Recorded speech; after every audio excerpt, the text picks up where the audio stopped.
월간조선 정혜연입니다. 월간조선 최우석입니다.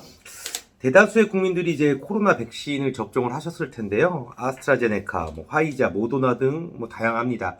3차 접종, 최근 들어 4차 접종까지 맞으신 분들이 많으실 텐데요.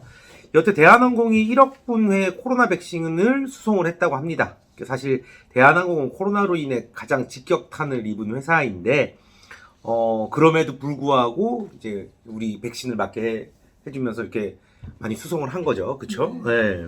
뭐 수송은 어떻게 보면 당연해요. 국적 항공사기 때문에 백신을 우리나라가 만들 수 없었기 때문에 해외에서 이제 가져오는 건 당연한데 네. 보니까 거기에 굉장히 사연이 많이 숨겨져 있었더라고요. 네네네. 그래서 한번 그에 대한 얘기를 해보고자 합니다. 네. 사실 코로나로 인한 최대 피해 업종은 여행업입니다. 아, 맞습니다. 이거 맞아요. 뭐 누가 뭐래도 네. 부인할 수 없어요. 왜냐하면 각 국가들이 봉쇄에 가까운 정책을 냈기 때문에 아예 그 국가를 방문하는 것 자체가 그렇죠. 불가능했습니다. 맞아요.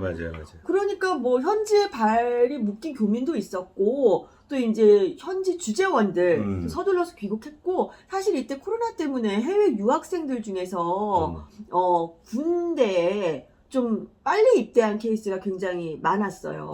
보통 통상 뭐 한 2학년 정도 마치고 군대 입대하는데 가버리자 그냥. 예, 이제 코로나 상황이 너무 심하니까 한 1학년 마치기 전에 군대 가는 상황도 많았고요. 네. 또 이제 비즈니스맨들도 이제 우리나라에서 이제 비즈니스 하러 이제 뭐 상사맨들 이런 분들 나가야 하는데 그 국가에 갈 수가 없으니까 발이 묶였죠.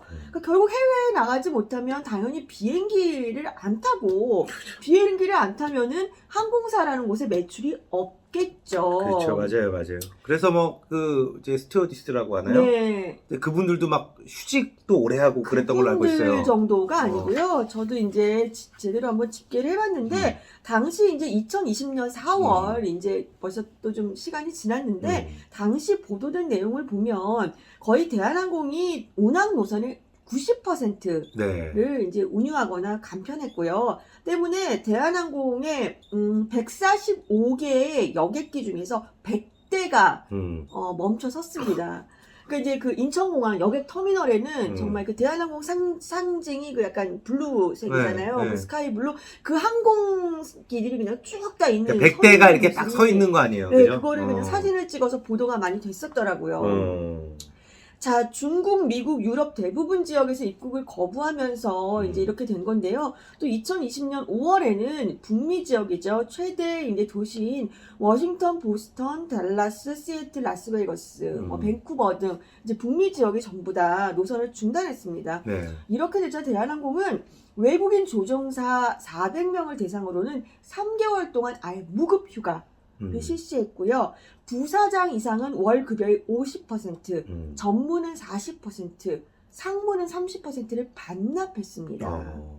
그리고 아까 최 기자 얘기처럼 전 직원에 대한 휴직 권고가 이루어졌습니다. 네. 전 직원을 대상으로 6개월 범위 내에서 장기 유급휴가, 순환 유급 휴직제, 그래서 결과적으로 2만 명의 직원 중에서 70%인 15,000명이 휴직을 했습니다.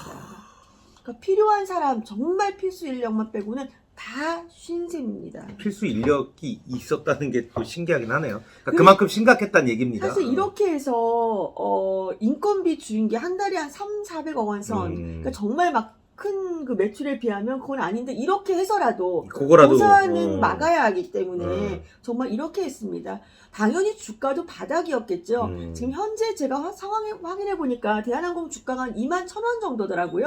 근데 2020년 3월 그때 대한항공의 주가가 8,299원이었습니다. 아, 이때 주식을 사놨어야 되나요? 주식은 누구도 모르니까. 네. 자, 그런데도 대한항공은 국적기로서의 항공사의 역할을 다 했습니다. 코로나19 기간 동안 백신 및 주요 의료 장비를 전 세계에 수출했고 항공 화물의 공급 확대를 했는데요. 아까 얘기했다시피 이제 백신 들여오는 거 그건 당연히 해야 되죠. 국적기로서. 근데 그 문제는 이게 백신이 갑자기 만들어졌잖아요. 그렇죠. 이게 뭐 사실 FDA에서 승인을 했지만 그 조건 중에서 이게 부작용에 대해서는 뭐 나중에 묻지 않는다 뭐 이런 꼬리표까지 달아가면서까지 갖고 오는 게 되게 되게 제가 알기로 복잡했어요. 뭐 몇 도를 유지해야 되고 맞아요. 뭐 그런 거죠. 그러니까 우리는 그냥 맞았지만 네. 이 대한항공은 2020년 9월부터 백신 전담 태스크포스 팀을 운영하면서 백신 제조사별로 수송 조건이 어떤 백신은 마이너스 60도 이하 맞아요. 극제온, 극저온, 어떤 데는 마이너스 20도 이하의 냉동, 어떤 곳은 2에서 8도의 냉장 유지, 이거를 지금 조건을 다 맞춘 겁니다. 그러니까 이거를 하면 네. 뭐 돈을 받나요? 뭐 일정 수준 뭐 이렇게 운항한 거에 대한 거는 받지만 사실 이런 설비 비용은 이건 다 설비가 들어가는 거잖아요. 그냥 네네. 우리 보통 여객기 타면 그 이제 여객기 타는데 무슨 온도를 이렇게 맞춰야 될 리가 없잖아요. 네. 뭐 아니면 밑에 그 짐 넣는 칸에 뭐 어디는 영하 60도, 어디는 영하 20도, 뭐 냉장 유지 이런 거 할 그쵸. 필요가 없잖아요. 이거를 전부 다 맞춘 거죠, 기준을. 이런 거에 대해서는 뭐 비용이 어떻게 되는지는 뭐 제가 정확히 확인하지 않았습니다만 이거를 백신 회사들이 뭐 비용을 지불했을 것 같지는 않고요. 우리가 이제 외국을 좀 많이 나가줘야 되겠네요. 지금 뭐 나갈 수 있을지 그걸 잘 모르겠는데. 좀 뭐 그러니까 이거 휴가래. 그 출장 외국으로 네. 다녀온 부원들을 봐서는 네, 이제 가도 되는 건가요? 이제 코로나 때 심했을 때와는 좀 다르다. 뭐 그런 것 같더라고요. 네. 예. 어쨌든. 대한항공은 작년 2월에는 유니세프와 그 백신 및 의료 물품 그 수송을 위한 MOU를 체결해서 또 이제 백신 물량을 전 세계로 이제 하고 있는데요. 사실 이를 위해서 2019년부터 대한항공은 이게 뭐 예견한 거는 아니었는데 그 IATA, 그러니까 뭐냐면 그 의약품 항공 운송을 할 수 있는 거를 자격을 이제 갱신을 했다고 해요. 그러니까 덕분에 이제 백신도 가져올 수 있었겠죠. 그래서 지금 작년 9월부터는 제2여객터미널, 지금 대한항공은 인천공항 2여객터미널에서 운항하거든요. 네. 이제 아시아나는 1여객터미널이고 그 대한항공 2터미널 그 계류장에는 쿨카고 이런 백신들, 그러니까 의약품을 할 수 있는 쿨카고를 그냥 새로 만들어서 현재 운영 중이라고 합니다. 그래서 여기서는 이제 어떤 일이 벌어지냐면 항공 이제 내리면은 이제 이동을 해야 되잖아요. 네. 이제 각 이제 병원 의료기관까지 가기까지 이제 시간이 있으니까 그리고 외부 노출 시간이나 동선을 최소화해서 화물 운송 서비스에 대한 품질을 향상시키는 것을 이거는 좀 전화위복이죠. 이런 걸 할 수 있는 계기가 됐으니까요. 그러니까요. 자, 이렇게 해서 코로나를 백신을 여태까지 대한항공이 우리나라에 들여온 것이 1억 회분 이상. 그러니까 우리나라 국민이 5,500만이잖아요. 이제 네. 안 맞으신 분도 있을 거고 이제 완전 이제 어린 아이들도 네. 있을 거고 그러니까 최소한 2번 이상씩을 맞을 수 있는 그런 분량을 대한항공이 실어 나른 셈입니다. 네. 뿐만 아니라 코로나 치료제, 진단 키트 등 이런 것들도 전부 다 네, 가져왔습니다. 사실 이제 저는 이제 2차까지 맞고 코로나를 감염이 돼서 네. 한 이틀 정도 좀 그렇고 이제 금방 이제 나았는데 그 코로나 백신을 1차를 맞았을 때 굉장히 마음이 편하더라고요.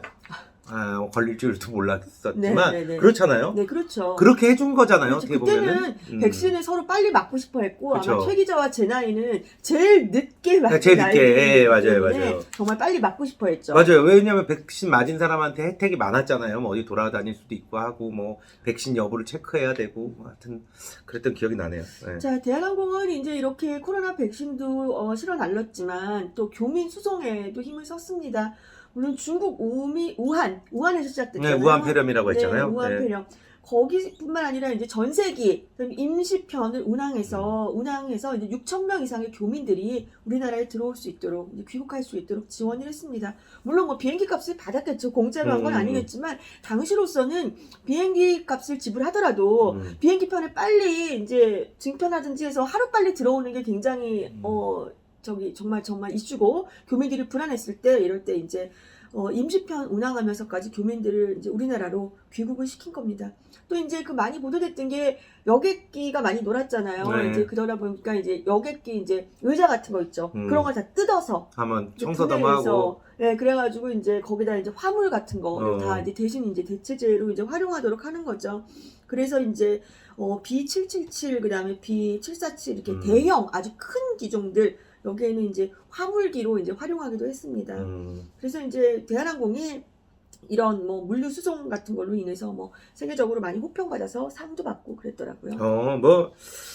제 사실 여행이라는 건 지구가 멸망하지 않는 이상 망하지 않는 어떤 직종이잖아요. 네. 그렇기 때문에 이제 대한항공이 어찌됐든 그 이제 국가를 위해서 기여한 부분은 또 이제 보상받지 않겠느냐. 네. 한창 우리 여행이 붐됐을 때 정말 뭐 대한항공도 뭐 이제 그럼요. 이득도 그럴 많고 때가 분명히 있었죠. 그랬잖아요. 네. 그렇기 때문에 곧 그런 시기가 올 것 같다. 뭐 네. 그런 생각이 듭니다. 예, 이번 시간 여기서 마치도록 하겠습니다. 감사합니다.